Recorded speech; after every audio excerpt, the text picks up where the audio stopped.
Good evening, and welcome to a Fireside Chat with Zany Mystic. This is your host, Lance White, speaking. Tonight's guest is Amorah Quan Yin.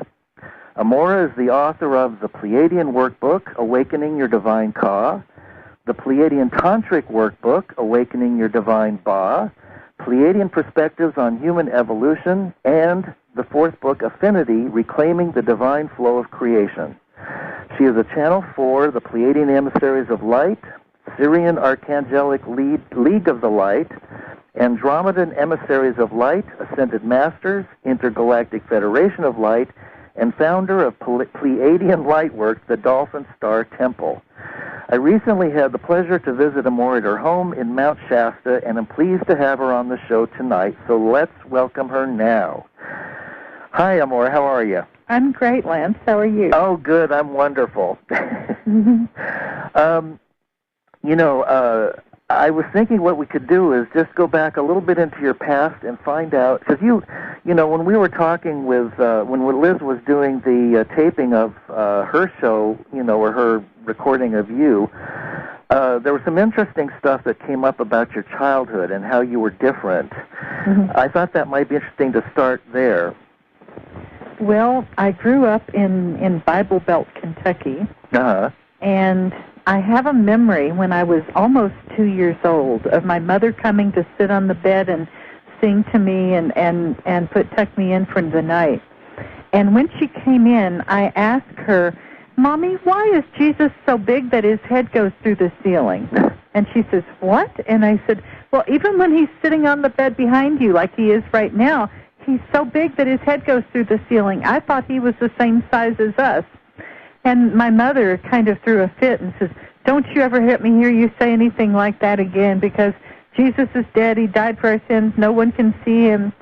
And when she said that, deep in my heart, I felt really sad for her, and I felt a lot of compassion, because it was the first time that I had the realization that the reason that the other people around me didn't talk about the fairies and the angels and seeing Jesus was because they had forgotten how. Yeah. And I knew from that point on I had to keep silent about it, but that what I saw was real because there was no way it couldn't be real. Right. Did you have quite a few mystical experiences when you were growing up?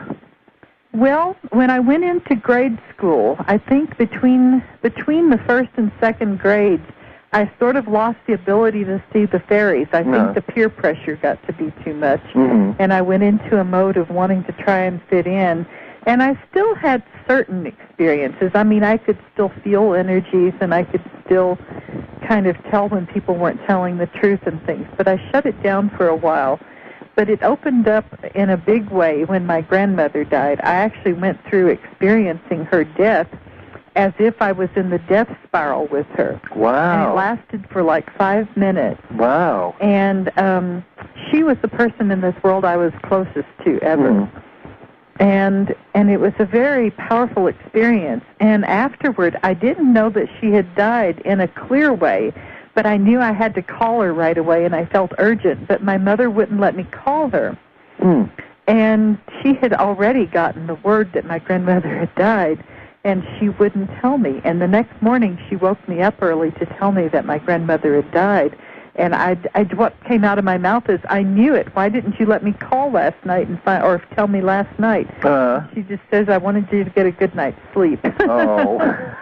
So things like that happened all along. But my big awakening happened again when I was about 28 years old. And I started to realize that I had been poisoning myself my whole life and not wanting to live. And I came to a revelation in a hypnosis session one day about that. And as I came out of it, the inner voice that I heard was, "You deserve to be the best you can be." And my response was, "I have no idea what that means, but I won't give up till I find out. And I didn't know anything about fasting or spirituality or New Age at the time. In fact, I still considered myself atheist. But I decided that fasting was something that was supposed to clean out poison, and I felt so poisoned inside. I started a 2-week fast. And during that fast, I had an amazing visionary opening and just started seeing the perfection in everything. And, yeah, I had a huge visionary opening. I was driving down a road, and I looked up at the hillside, and it was like all of a sudden I could see every leaf on every tree, and I could see the other side of the tree besides the side that I was looking at. Wow. And then I looked out across the meadow, and I could literally see every single blade of the hay that was growing there. Wow. And I just started crying, and inside the inner voice said, if one single blade of grass or grain of sand was missing, the perfection would be foiled. Wow. And I just saw the beauty and the perfection of creation, and that was really the start of my consciously chosen spiritual path. Wow. When did you actually discover your purpose for being here in this lifetime, and how did that beginning journey unfold? Well, to me, it's funny. In the late 70s, I read the book, I'm Okay, You're Okay. Oh, yeah, I remember that. And it was huge for me because it was the first time I'd ever had any sense of really being okay. And when I read the book, every word made so much sense. And I started being handed a lot of great books at that time. Uh-huh. And that was kind of when my spiritual awakening began. And I knew that my purpose was to find how to be the best I could be. But then in 1993, when I'd been on the path for about 14 years, uh-huh. I had another powerful vision happen where I was at a Brighton Bush Hot Springs retreat in Oregon, and I looked at this woman's pendant that she had on, and I didn't know the woman. But when I looked at it, I said, that pendant is a Pleiadian design. And then I started seeing things and telling her what I was seeing. Huh. And she had also brought through a healing process that I had brought through. Huh. And then at one point when we were talking, the Archangel Ra from the Pleiades came in and said, you have to learn how to awaken your Ka and teach others how to awaken theirs. And I said, what in the world is the Ka? Right. And he said, it's an ancient Egyptian word that means the body of the Christed self. Oh. And you have to learn to awaken that in yourself and then teach others how to do it. Oh. And then that night, I was kept awake for hours and being shown visions of the Ka channels. And when I came home after that trip, I started working on a friend of mine doing sessions and bringing through the Ka channels and taught my first Pleiadian Lightwork Intensive that fall. And from that day, when the channels came through, and I knew that I was going to be the founder of a mystery school and bring through a whole healing system, that's when I knew what I'd be doing the rest of my life. Wow. That's a wonderful story. I love it. Yeah. Can I tell you quickly what led up to that? Yes, of course. Because I think this is an important point. Yes, I had gone to Brighton Bush on a retreat because I was in exhaustion, and I had overstretched myself with my overscheduling of sessions and trying to take care of everybody. I was sort of a rescue monger in those days. But that morning when I woke up, I suddenly had the revelation that I had stopped trying to feel everything and be fully alive, and that I had focused my living on everybody else and not on my own aliveness. And when I had that revelation, I said, I will be fully alive. I will be fully embodied. I will feel it all. And I went out and jumped in this really ice-cold stream called Devil's Hole, which was really freezing water. And within an hour, was staying in it for 20 minutes at a time. Wow! And because I knew in the cold water that it would wake my body up. And then that night was when I had the vision about opening the Ka channels. Wow, that's amazing. You know, I talked to a lot of people about the coming shifts that have been prophesied by Casey, the Mayans, the Hopis, and others. Right. What's your take on what's happening right now and today? Boy, that's a big question. In 5 words or less. 5 words or less. I'm just kidding. Take your time. Well, it's the awakening of the Golden Age, and we're supposed to be going into a time when there will be 1,000 years of peace on the earth, and a time when all the people who are left on the planet will be ready to spiritually awaken. And in order for that to come about, we have to have the awakening of 144,000 people who come into total mastery in Christ consciousness, which will trigger the desire to awaken in the rest of the people who are left on the earth. Mm-hmm. And this has been going on for a while, that the frequencies are increasing dramatically. And the frequency increases kind of started in 1987 with the harmonic convergence. Right. Yeah. So that's a general answer. Right. I know there's a lot more to this story than right. You know. Do you feel that 2012 is some kind of pivotal date for all of us? Well, there's a lot of debate about whether that's the exact right date, because some people say the Mayan calendar has been figured wrong, and some people say it's right. But I think somewhere roughly around that time, give or take a year or two, right. is kind of a turning point for the that's awakening. What I was thinking, and too. It's by that time that we need to have 144,000 people Christ awakened. Would you call that would you consider that the ascension process that we're talking about? Well, we are talking about an ascension process, but it's more like an ascension process that has to do with the raising of consciousness, where we're ascending to a higher dimensional level of existence. And I'll tell you, someone asked me once about, well, when you become fully an ascended master, then you just ascend and leave the earth? Yeah. And I says, no, when you become fully an ascended master, you're tuned in enough to know what's the right next step, and you base your next step on that, not on having to get off of the earth plane. Right. Because if you're going for being an ascended master so you don't have to be on the earth anymore, you're not going to make it. Right. Can you imagine someone like Jesus or Mother Mary up there saying, well, thank God I got out of that hellhole, the earth, you know? Yeah. Because when you're at that level, you love it all, and you have nothing to avoid. Right. That's a really important point, and I know you stress that in your books. Yes. But I do want to tell you something. Yeah. About 2 weeks ago, I was leading a monthly spiritual gathering here in Mount Shasta, which I do the first Sunday of every month. Uh-huh.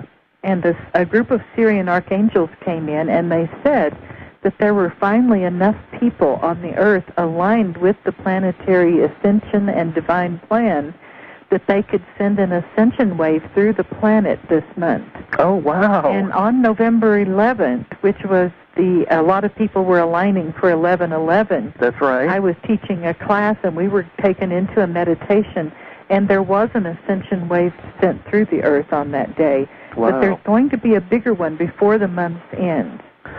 Wonderful. And an ascension wave is a frequency that starts to eliminate things of a lower frequency that have been transcended. Oh, well, so that's happening this month. Well, that's already started for me. Yes. In a big way. Yes. I don't want to talk about it on the air, but definitely the lower vibrations are being removed. Oh, that's amazing, isn't it? Yeah, absolutely. Yes. Absolutely. Also, when in November, another thing that's coming up on the 19th, if you follow these things, don't we enter into the Mayan fifth night, which is 360 days long, and it's supposed to be the darkest period on the planet? I'm not familiar with that. Okay. Well, then we won't touch that. We won't touch that. But it does seem that things are getting rather dark here on the planet with the corruption and the greed and I've just been reading about some of the plans that the wealthy elite have, and it could be very disturbing if you weren't focusing on a higher path. And it's important that we do focus on the higher path and not see those people as enemies, but just send them as much love and light as possible. Because when we see them as enemies, we keep the corruption going. Because we keep an energy of us and them and the enemy and the good guys, the dark and the light. And we need to start seeing everyone as a part of the vital picture and sending them our love. Right. In your books, you mention how vital it is to develop personal integrity and to tell the truth. Why is that? Well, if we want to truly become our master selves and become Christ conscious and fully awakened and enlightened, there's no option around that. And one of the things that helps us by coming into more integrity and honesty as we become onto our path fully is there was a process that was shown to me many years ago where they showed me what happens with the neural pathways and the soul matrix when we don't speak or act in a spontaneously truthful way that we know is right. Mm-hmm. And what they showed me is when we block ourselves from taking what we know is the best action at any moment, or speaking our truth in any moment and being honest, it's like our soul sort of tightens because it can't handle the frequency of dishonesty and untruth. Mm-hmm. And it's as if we weave cobwebs around the soul. Mm. And when the guides showed me, I was doing a healing on someone, and what they said is, oh, what a tangled web we weave when first we practice to deceive. Yeah. And they said, and those words were given to someone on the earth at one point and became an expression to give you a hint about what's needed in terms of total honesty and integrity. And I believe that everyone who really and sincerely wants to enter onto the spiritual path and awaken to total truth, I believe that we have to make a vow to ourselves to live in impeccability. Yes. And impeccability means doing what you know to be the right thing in every situation. Yes. And not hesitating for a moment. And if you have fear of speaking the truth to someone, you need to remind yourself, this fear is not my truth. It's just an emotion, and I'm still going to do what is right, even though a part of me feels fearful to do it. Yes. And learning to override those negative voices of the ego. Yep. That's really good advice. Many in the groups that I'm in seem to want or look for instant fixes, such as DNA awakenings and other New Age devices. Is there some personal work that's entailed with spiritual evolution? Yes, it's not an instant fix. It's certainly very accelerated right now. But if you're looking for an instant fix and someone to do it for you, how can you ever say you're in your own mastery? And to me, the spiritual path is about really refining your consciousness and your choices, becoming impeccable, learning to live in oneness with all that is, meditating daily so that you can constantly bring your consciousness back to that higher level of awakening, aligning with your true spirit self, learning to know the difference in truth and illusion, learning to know the difference in the ego personality and the spirit self. And as we practice those things and learn them and learn what to give our consciousness over to, then we have a chance of becoming awakened. But when somebody says they can give you the quick fix or do it for you, go in the opposite direction. The Pleiadians often say that we will work with you in any way that's appropriate, but we will never work with you in a way that disempowers you from coming into your own awakening. Right. You know, I've always felt a great affinity for the Pleiadians in their work. I first read about them through Barbara Marciniak. Can you tell us more about them? Well, there's different ones, and the ones that Barbara Marciniak writes about are a little different than the ones I work with. Okay. I work with a group called the Pleiadian Emissaries of Light. Okay. And they are headed by a group of Pleiadian archangels who are at a certain level where they, I don't know how to say it, they hold the ascension consciousness and the divine plan for our solar system, because they are the head of the group in the Pleiades that went through the whole evolutionary process and came to a certain point where they had come to the ascension consciousness. And then they're helping us. And they work hand in hand with ascended masters, Syrian archangels, the Elohim, and many other beings. But they're the ones who are closest to us because they kind of are in charge of the overall, like, mystery school systems and things like that. Okay. And how do the ascended masters work with our planet? Well, they work with people on a healing and on a teaching level. And when people learn to be conscious of them, some people, they're able to give them messages. And they also help people with their past. But they're not so much in charge of sort of creating the design for the past. They're more like the examples of those who have lived on the earth in bodies and have become fully awakened and Christ conscious and have moved forward. So they're sort of holding the energy of where we're going for us and what's needed to get there. Now, is it true also that Earth herself is raising her frequency and that she will not be remaining in third density? That's a little bit of a challenging question to answer. We have been entering into something called the photon belt since the early 90s. And the Earth entered into this photon belt fully and will stay fully in it now for almost 2,000 years. And the photon belt is actually a beam of energy from what we call the great central sun, or the divine source of our universe. And it holds a frequency for undoing everything that has been mutated and brought into a form that's not in divine alignment. So being in this photon band just brings things back into a level of self-affinity with our true selves instead of the ego self. Well, there are already cultures who live here on the Earth who are living on the Earth in a fourth to fifth dimensional reality. And I saw this once when I went to Sedona. I went out to one of the ruins that was kind of way down a long gravel road. And when I got there, I went up to this place where there were ancient cave dwellings. And there was a place where they had built some structures for living in. And when I went into one room, there was a woman who was squatting by an elderly person on the ground. And she looked up at me, and I said, "Hello, who are you?" And I could see through her, but I could see her with my naked eye very clearly. And I said, "What are you doing here?" And she says, "We have a culture that exists here on a higher dimensional level." She says, "And it's exciting to be around someone third dimensional who can see us, because that rarely happens." And she says, "This is like our sick room and the place where we deliver babies." And I says, "But how can you have a sick room if you're in a higher dimensional level of existence?" And she says, "Well, I can't explain it all to you, but just know that it's that death still exists on this level. But it's a very transcendental experience."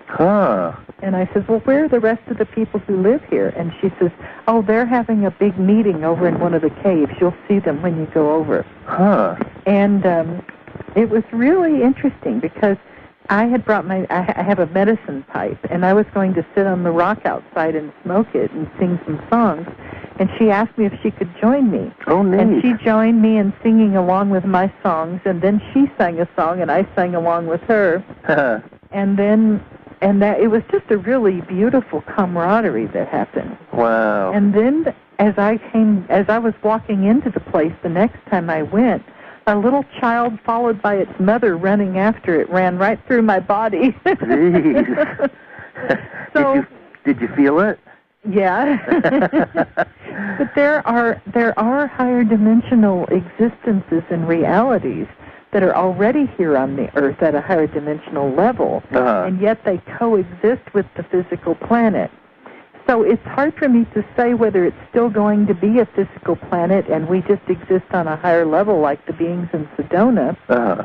I have a sense of that being true, because as we move into our wholeness, we come into an alignment with all of the dimensional levels instead of just the third dimension that we're in. Well, you have a lot of experiences with higher dimensional beings there in Mount Shasta, don't you? Yes. Can you talk a little bit about what Mount Shasta is and its purpose and some of the things that have happened there? Well, Mount Shasta is a vortex for the planet. That's one of the planetary. If you work with the 13 chakra system, which I do in the mystery school that I founded, Mount Shasta is the chakra that's right above the head. And that chakra has a job of taking in higher dimensional energies and transducing them into a form that we can utilize in our human consciousness and in the physical world. And so it's a very high frequency earth chakra. And it's It's a very unique place. I mean, I've heard many stories about people coming here who weren't even on a spiritual path, or people who didn't believe in visions, who actually had visions of angels or ascended masters. And it actually happened to me the first time I came here. It was back in 1985. I was on a trip with a friend, and we were traveling in a station wagon, and we drove up the mountain as we were driving through Mount Shasta to spend the night. And I got out of the car and walked a few minutes over to where there was a creek that was flowing, and I sat down by it to meditate before I went to sleep. And the moment I sat down, this big face, about 4 feet tall and about 3 feet wide, came to me and just glowed, and it told me the source of every problem in my life at the time and what to do about it. Wow. And it was just amazing. So when the meditation was over, I went back to the car, and I told my friend, I just had the most amazing meditation in my whole life, and I told him what had happened, and he said, well, yeah, the mountain's known for things like that. And I said, what do you mean? It's a mountain, for God's sake. And he says, well, I don't know. It's some kind of spiritual vortex or something, and somehow people have those kind of experiences here. He says, I never have, but I've heard about them. And I said, well, I'm going to start doing pilgrimages here. So I did, and then I moved here 3 years later. And wow. it was actually 5 years later that I found out that the being who talked to me was Saint Germain. Oh, wow. Wow.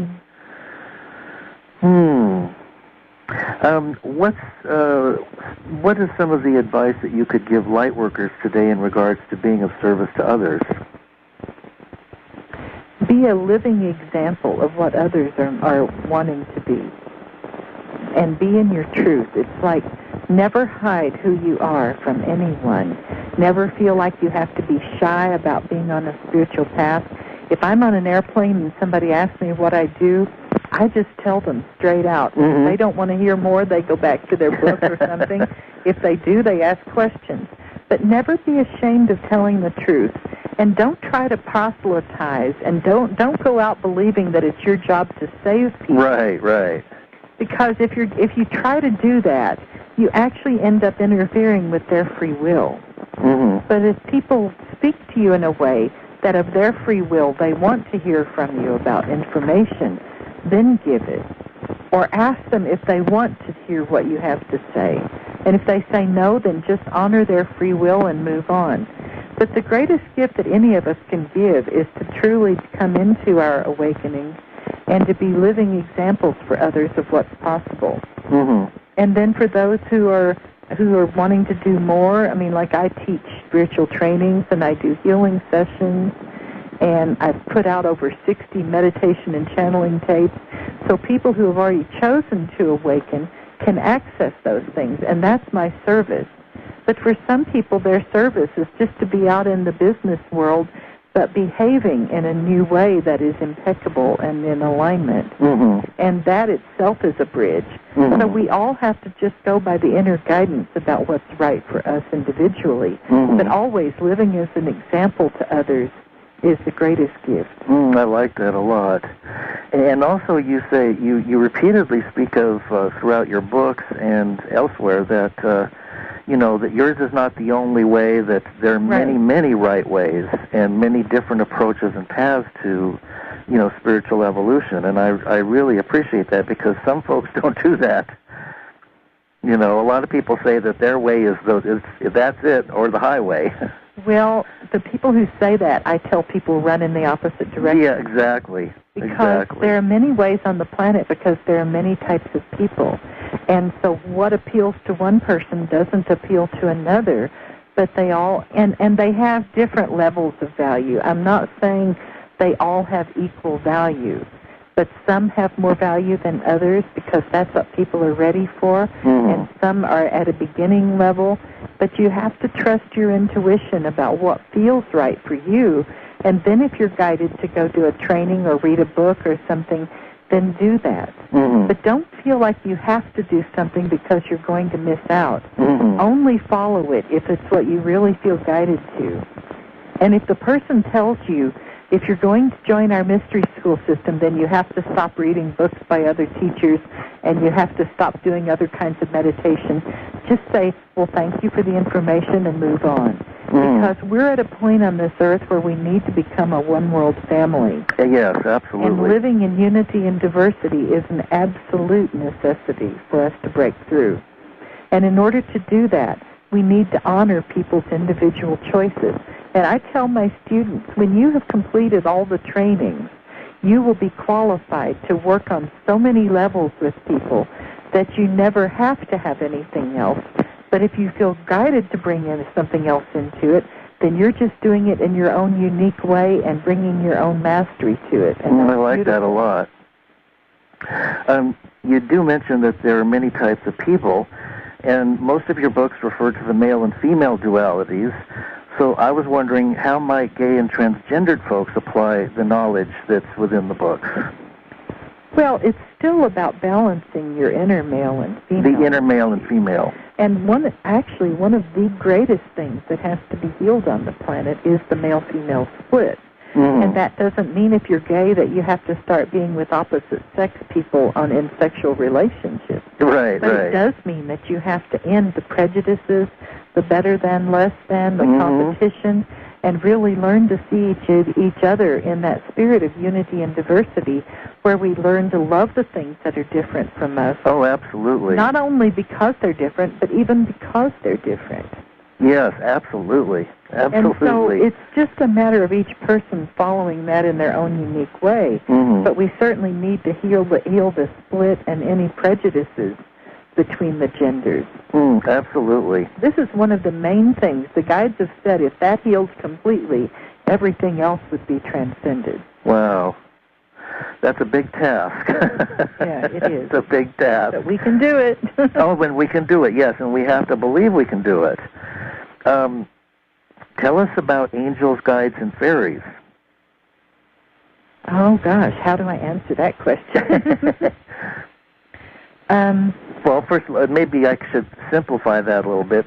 Does every human being on the planet have his or her own guides and angels? Absolutely. Okay, good. And even if it's someone who doesn't believe in the spiritual path or doesn't believe in any of the stuff that we're talking about, they still have a guardian angel, and they still have guides that work with them and give them opportunities to find higher truth, whether they ever choose to do it or not. Mm-hmm. And the fairies, one of their biggest jobs is to make humans laugh at themselves. And they used to actually be physical on the earth. The fairies, the elves, the gnomes, and even mer people were physical at one time until the humans started killing them, and they had to go into the higher dimensions and be behind the veils. But they all have their own divine roles, and it's not like one of them is any better than the other. They just each play their own unique parts. Mm-hmm. And certainly there's angels who work with every imaginable divine quality possible. Mm-hmm. And there's angels who just do healing. There's angels who hold the energy of blessing, who hold the energy of faith, of protection, of love, of humor, of joy, of peace, So you can call on angels of any divine quality and ask them to help you have more of that quality within yourself. If there's things that you know that you need to heal or bring into yourself. Like for years I used to say, I need more patience and faith, and I want it now or I'm never going to believe, and then I would laugh. But I used to call on the angels of patience and faith a lot. And I feel like I've really healed those issues to a great extent. And by working with the guides and angels in that direction. Of all the practices mentioned in your books, what would you say is the most important technique that you would recommend for daily use? If I had to pick just one, it would be the chapter in the Pleiadian workbook, Awakening Your Divine Ka, for connecting with the higher self and doing the higher self meditations, because we really need to learn that higher frequency self, that is who we really are. And getting that part of ourselves anchored in the body will naturally help us start to see the things in ourselves that need to be transcended and changed. And it'll help us know who we really are. I was reading on your site, you have some printed, you have some articles on your site, and I was reading the one on Castaneda's assemblage point, and it's absolutely brilliant work. Was that channeled through you? Yes. Everybody should go read that one because it's really.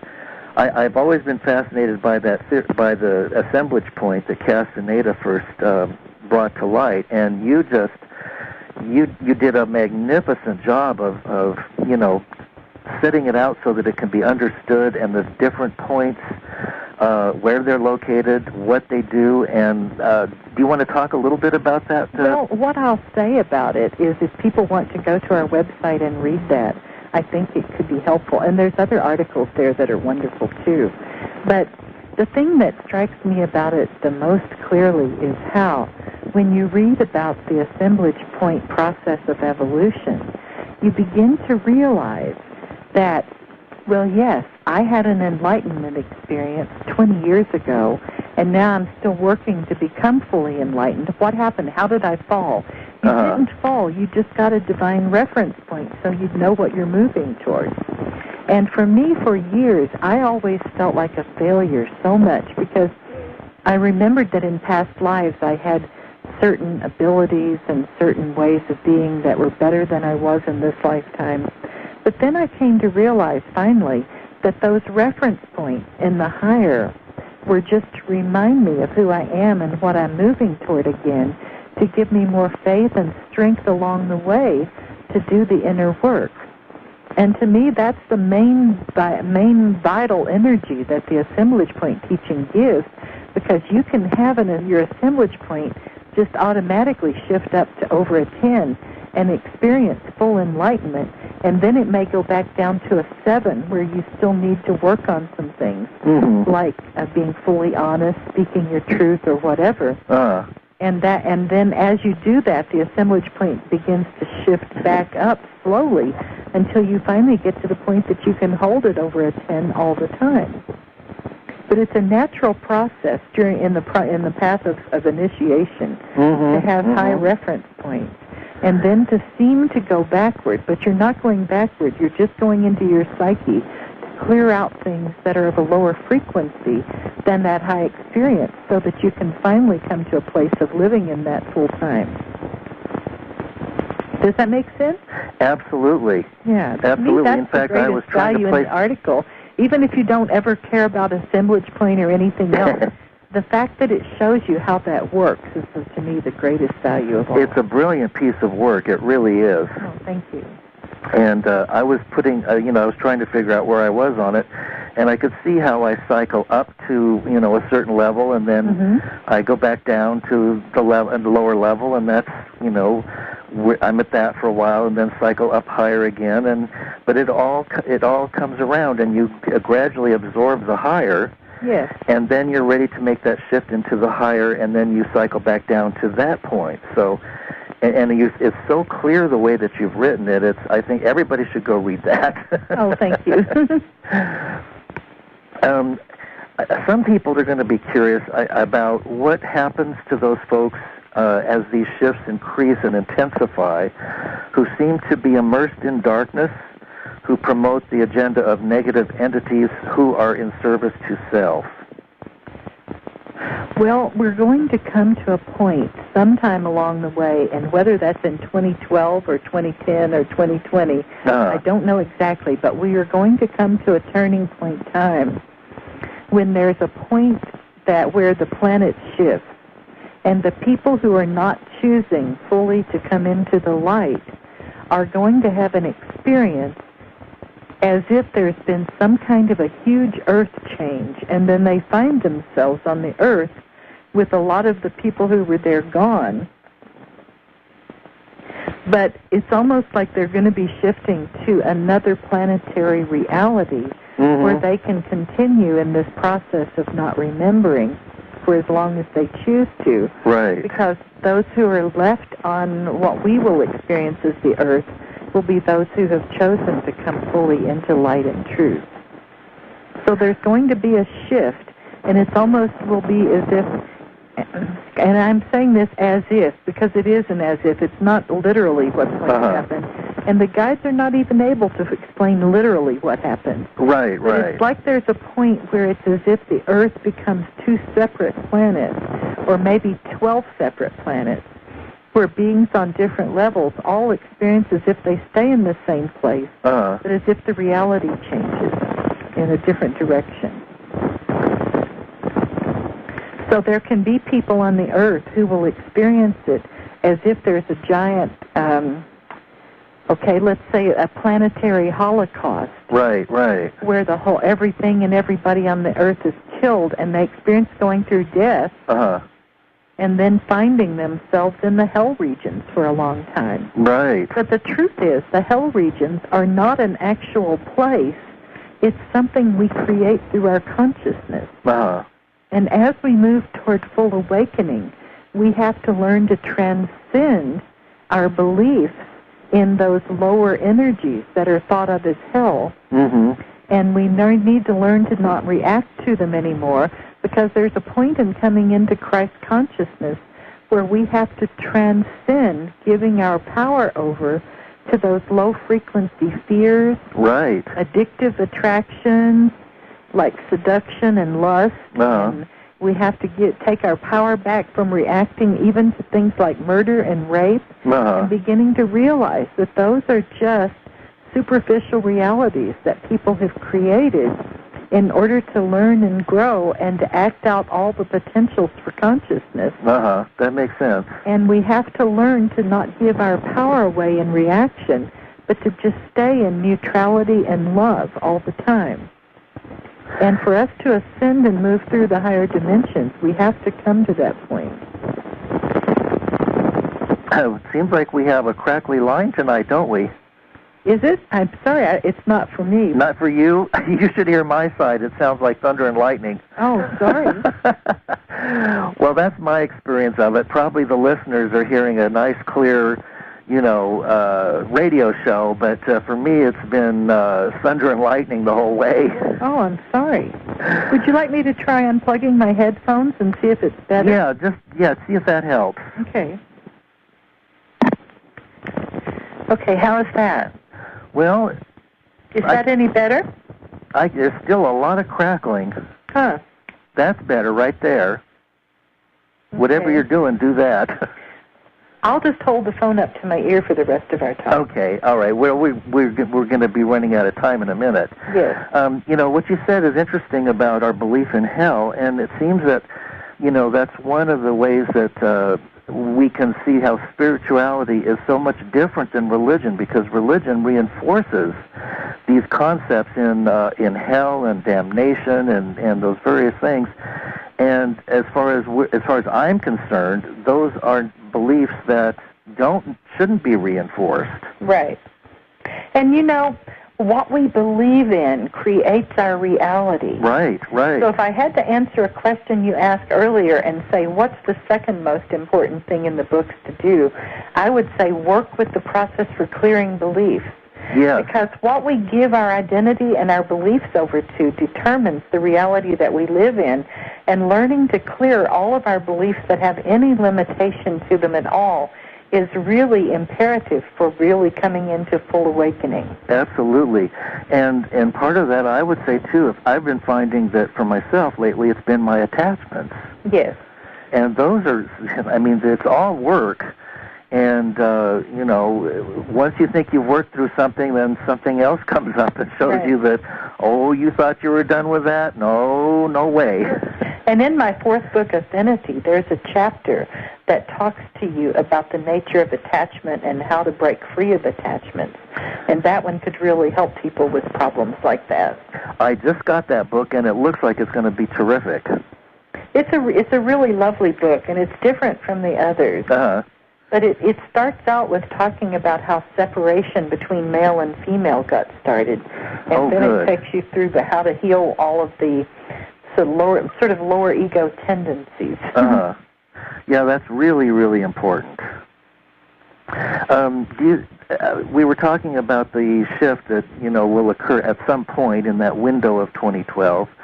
it seems like we should know, or that there will be a moment when we'll know without a shadow of a doubt that we have made it to a higher density. Yes. You know, I mean, will all this light working pay off? It will, and it is paying off now. And the contrast between light and dark seems more extreme now. But we have to recognize that that's just an illusion that's given in a planet that's actually a school. Yeah. And if we can remember that everyone on this planet is in school to learn about truth and illusion, then we can start to see that difference in the light and dark is a more transitory thing. But one advice I do want to give is, if we may come to a point somewhere along the way where it suddenly starts to seem as if everything around you is coming apart at the seams, like the walls and the windows, the plants, the furniture, they may all seem to start shredding and going into different parts and flying apart. If that happens, the best thing you can do is sit down somewhere and just close your eyes and call in your higher self and your guides and meditate, affirming, I am of the light and truth and love, and go into as much of a meditative state as you can. And when it's done, you'll come out on the other side. Okay. And the guides showed me something once. I was in a room in the house I was living in, and Jesus came in and he says, we want to show you something. And they started kind of changing the reality around me, and it seemed to be falling apart in the beginning. And then suddenly I was in a different room than I had been in before, and it was a room in a temple, and the walls looked like they were made of crystal and energy. And there were ascended masters and very tall beings in white robes around me, and angels.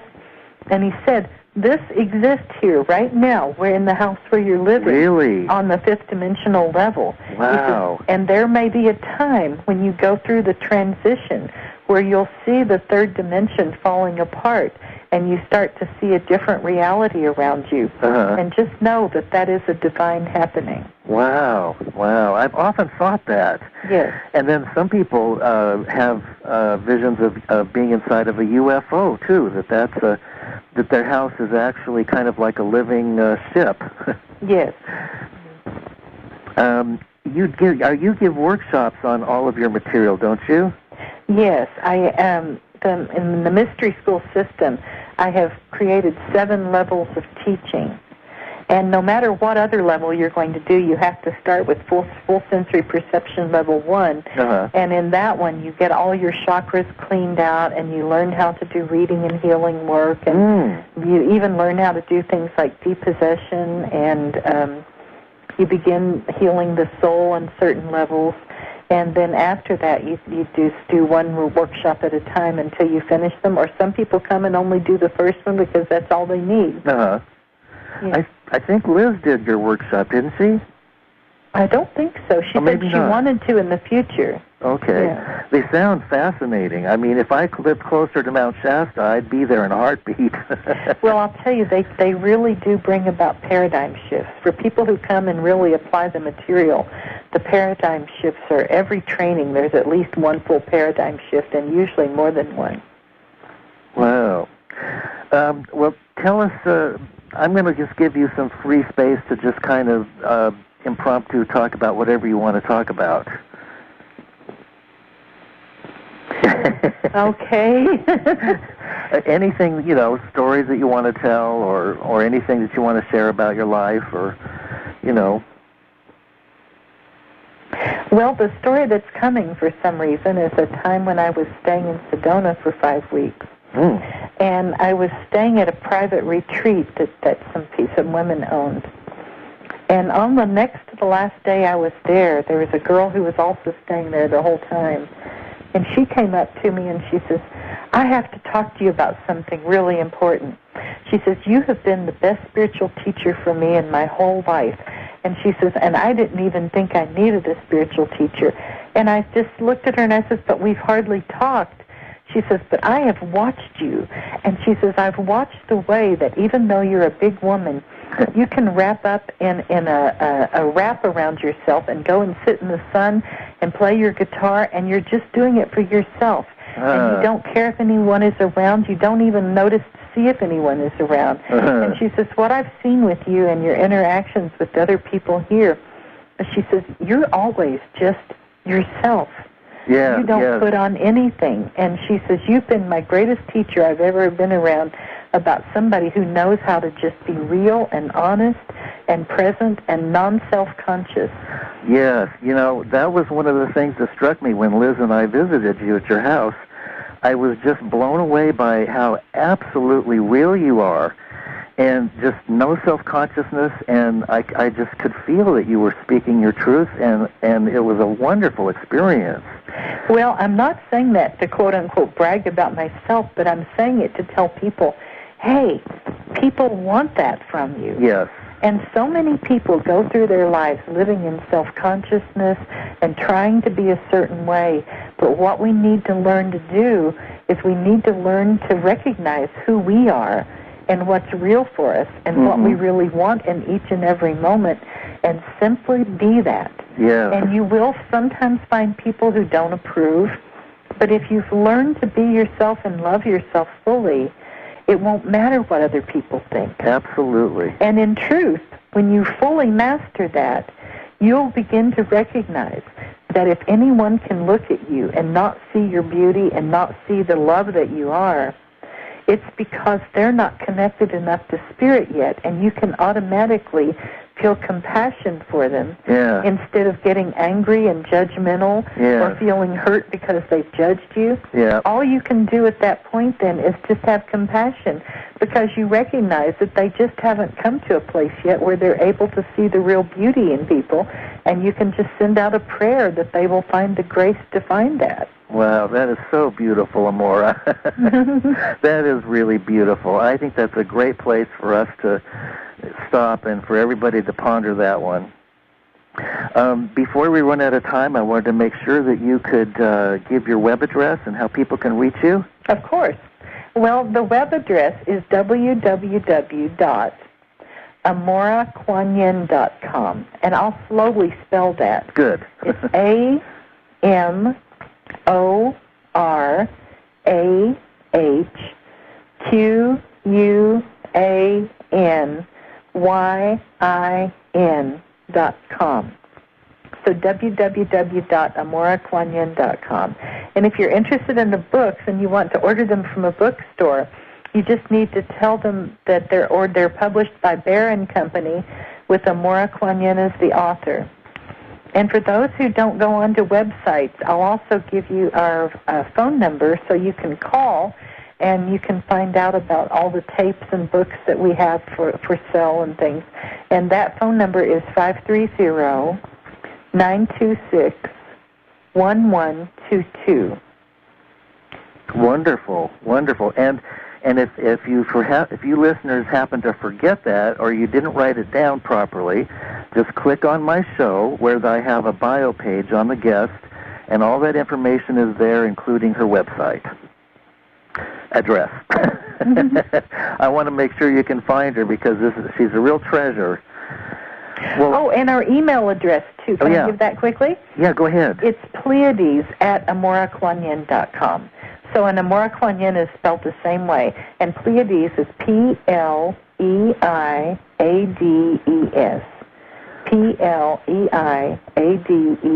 Terrific. Pleiades@AmorahQuanyin.com. Wonderful.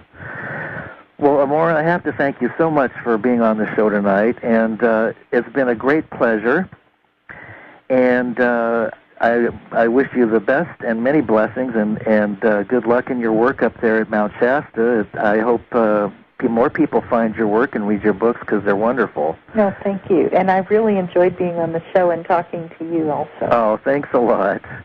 And for the folks who are listening right now, you might want to stay tuned, because there's a 2-hour, supposedly rare, 2-hour interview with J.Z. Knight.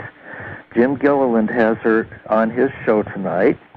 So you J.Z. Knight fans, or you people who are not J.Z. Knight fans, you get to, you can listen to her again and see why you do or do not like this lady. Thanks again, Amorah. I really love you, and I wish you a good night and a good night to the audience. And thanks, I wish everybody. you a good night also. Of the Ka channels. And when I came home after that trip, I started working on a friend of mine doing sessions and bringing through the Ka channels and taught my first Pleiadian Lightwork Intensive that fall. And from that day, when the channels came through and I knew that I was going to be the founder of a mystery school and bring through a whole healing system, that's when I knew what I'd be doing the rest of my life. Wow. That's a wonderful story. I love it. Yeah. Can I tell you quickly what led up to that? Yes, of course. Because I think this is an important point. Yes, I had gone to Brighton Bush on a retreat because I was in exhaustion, and I had overstretched myself with my overscheduling of sessions and trying to take care of everybody. I was sort of a rescue monger in those days. But that morning when I woke up, I suddenly had the revelation that I had stopped trying to feel everything and be fully alive, and that I had focused my living on everybody else and not on my own aliveness. And when I had that revelation, I said, I will be fully alive. I will be fully embodied. I will feel it all. And I went out and jumped in this really ice-cold stream called Devil's Hole, which was really freezing water. And within an hour, was staying in it for 20 minutes at a time. Wow! And because I knew in the cold water that it would wake my body up. And then that night was when I had the vision about opening the Ka channels. Wow, that's amazing. You know, I talked to a lot of people about the coming shifts that have been prophesied by Casey, the Mayans, the Hopis, and others. Right. What's your take on what's happening right now and today? And the perfection of creation, and that was really the start of my consciously chosen spiritual path. Wow. When did you actually discover your purpose for being here in this lifetime, and how did that beginning journey unfold? Well, to me, it's funny. In the late 70s, I read the book, I'm Okay, You're Okay. Oh, yeah, I remember that. And it was huge for me because it was the first time I'd ever had any sense of really being okay. And when I read the book, every word made so much sense. And I started being handed a lot of great books at that time. And that was kind of when my spiritual awakening began. And I knew that my purpose was to find how to be the best I could be. But then in 1993, when I'd been on the path for about 14 years, I had another powerful vision happen where I was at a Brighton Bush Hot Springs retreat in Oregon, and I looked at this woman's pendant that she had on, and I didn't know the woman. But when I looked at it, I said, that pendant is a Pleiadian design. And then I started seeing things and telling her what I was seeing. And she had also brought through a healing process that I had brought through. And then at one point when we were talking, the Archangel Ra from the Pleiades came in and said, you have to learn how to awaken your Ka and teach others how to awaken theirs. And I said, what in the world is the Ka? and he said, it's an ancient Egyptian word that means the body of the Christed self. And you have to learn to awaken that in yourself and then teach others how to do it. And then that night, I was kept awake for hours and being shown visions. Morning, she woke me up early to tell me that my grandmother had died.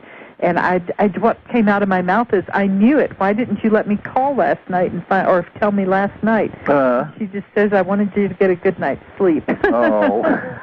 So things like that happened all along. But my big awakening happened again when I was about 28 years old.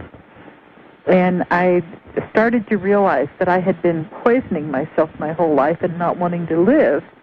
And I came to a revelation in a hypnosis session one day about that. And as I came out of it, the inner voice that I heard was, you deserve to be the best you can be. And my response was, I have no idea what that means, but I won't give up till I find out. And I didn't know anything about fasting or spirituality or New Age at the time. In fact, I still considered myself atheist. But I decided that fasting was something that was supposed to clean out poison, and I felt so poisoned inside. I started a 2-week fast. And during that fast, I had an amazing visionary opening and just started seeing the perfection in everything. And, yeah, I had a huge visionary opening. I was driving down a road, and I looked up at the hillside. And it was like all of a sudden I could see every leaf on every tree, and I could see the other side of the tree besides the side that I was looking at. Wow. And then I looked out across the meadow, and I could literally see every single blade of the hay that was growing there. Wow. And I just started crying, and inside the inner voice said, if one single blade of grass or grain of sand was missing, the perfection would be foiled. Wow. And I just saw the beauty. And he's so big that his head goes through the ceiling. I thought he was the same size as us. And my mother kind of threw a fit and says, don't you ever let me hear you say anything like that again, because Jesus is dead. He died for our sins. No one can see him. And when she said that, deep in my heart, I felt really sad for her. And I felt a lot of compassion because it was the first time that I had the realization that the reason that the other people around me didn't talk about the fairies and the angels and seeing Jesus was because they had forgotten how. Yeah, yeah. And I knew from that point on I had to keep silent about it, but that what I saw was real because there was no way it couldn't be real. Right, right. Did you have quite a few mystical experiences when you were growing up? Well, when I went into grade school, I think between the first and second grades, I sort of lost the ability to see the fairies. I think the peer pressure got to be too much, and I went into a mode of wanting to try and fit in. And I still had certain experiences. I mean, I could still feel energies, and I could still kind of tell when people weren't telling the truth and things, but I shut it down for a while. But it opened up in a big way when my grandmother died. I actually went through experiencing her death as if I was in the death spiral with her. Wow. And it lasted for like 5 minutes. Wow. And she was the person in this world I was closest to ever. And it was a very powerful experience. And afterward, I didn't know that she had died in a clear way, but I knew I had to call her right away, and I felt urgent. But my mother wouldn't let me call her. And she had already gotten the word that my grandmother had died, and she wouldn't tell me. And the next... Good evening, and welcome to a Fireside Chat with Zany Mystic. This is your host, Lance White, speaking. Tonight's guest is Amorah Quan Yin. Amorah is the author of the Pleiadian workbook, Awakening Your Divine Ka, the Pleiadian Tantric workbook, Awakening Your Divine Ba, Pleiadian Perspectives on Human Evolution, and the fourth book, Affinity, Reclaiming the Divine Flow of Creation. She is a channel for the Pleiadian Emissaries of Light, Syrian Archangelic League of the Light, Andromedan Emissaries of Light, Ascended Masters, Intergalactic Federation of Light, and founder of Pleiadian Lightworks, the Dolphin Star Temple. I recently had the pleasure to visit Amorah at her home in Mount Shasta, and I'm pleased to have her on the show tonight, so let's welcome her now. Hi, Amorah, how are you? I'm great, Lance. How are you? Oh, good. I'm wonderful. I was thinking what we could do is just go back a little bit into your past and find out, because when we were talking with, when Liz was doing the taping of her show, or her recording of you, there was some interesting stuff that came up about your childhood and how you were different. I thought that might be interesting to start there. Well, I grew up in Bible Belt, Kentucky, and I have a memory when I was almost 2 years old of my mother coming to sit on the bed and sing to me and tuck me in for the night.